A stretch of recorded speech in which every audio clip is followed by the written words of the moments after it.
Welcome to Web3 Today. We are here with the latest updates on the blockchain world.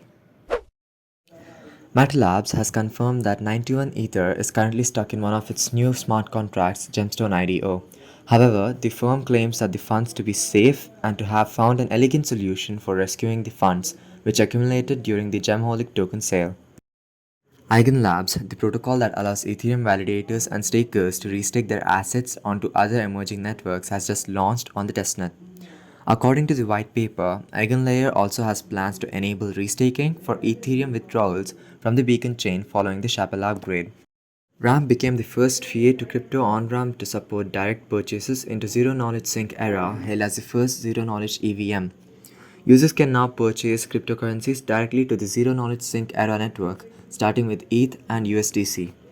An Ethereum Layer 2 that offers developers an easy and secure way to build decentralized apps has deployed Base Builder Quest, the first on-chain challenge on Base. Users can now deploy a smart contract on Base to earn a non-transferable commemorative NFT on Base Testnet. Aevo exchange, built on Avarch chain, an optimistic rollup to Ethereum, has finally opened the doors to traders to trade with Mainnet USDC and real settlement. Users will now be able to trade Ethereum options across the options chain. That is all for today. Stay tuned for more news from Web3 World. Don't forget to hit the like button and subscribe to the Ether World YouTube channel. Thank you.